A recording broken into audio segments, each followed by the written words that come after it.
राधे राधे। श्री हरिवंश कार्तिक महात्म नवा अध्याय। तुलसी पूजन महात्म का मुनिवर दीजय ज्ञान, कैसे उत्पन्न होए कर पाया पद ये महान।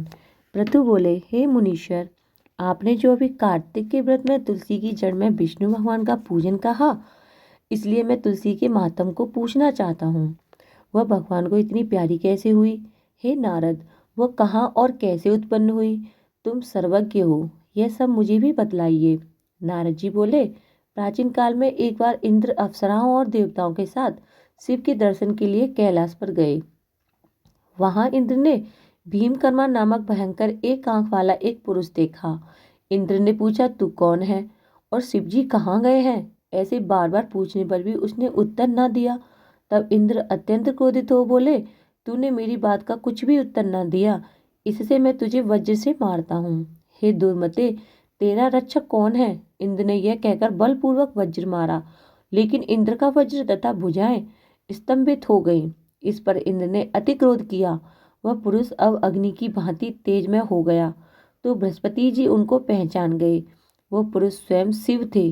बृहस्पति ने प्रणाम किया तथा इंद्र को भी उनके चरणों में झुकाया। वे अति करुणा भरे शब्दों में रुद्र की स्तुति करने लगे। हे महादेव, दीनों के हितकारी, आप अपना क्रोध शांत करें और इंद्र को क्षमा प्रदान करें। यह सुनकर शंकर जी बोले, तुम्हारे वचन सुनकर मैं प्रसन्न हुआ, लेकिन अपने नेत्रों से निकलती हुई क्रोधाग्नि को किस प्रकार शांत करूं? अब यह मेरे मस्तक में पुनः कैसे प्रविष्ट हो सकती है?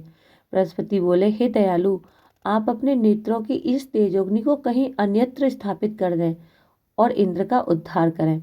तब रुद्र भगवान बोले, तुमने इंद्र को जीवन दान दिलवाया है, अतः तुम्हारा एक नाम जीव प्रसिद्ध होगा। अब मेरी यह क्रोधाग्नि इंद्र को कष्ट नहीं देगी।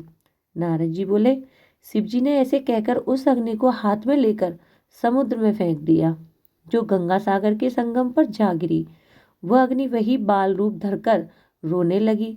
उसके रुदन से पृथ्वी कांपने लगी और स्वर्गलोक में सत्यलोक तक सब बहरे हो गए।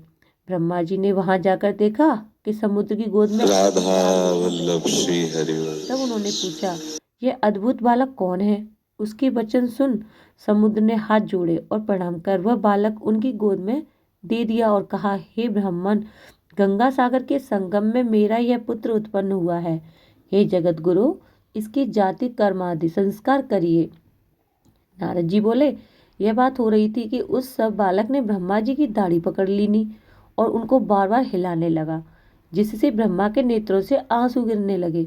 बड़ी कठिनाई से दाढ़ी छुड़ाकर ब्रह्मा सागर से बोले कि इसने हमारे नेत्रों का जल निकाला है, इससे इसका नाम जलंधर होगा।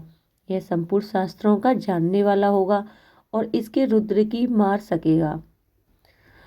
नारद जी बोले, ऐसे कह उन्होंने शुक्राचार्य को बुलाकर जलंधर को राजगद्दी पर बैठाया।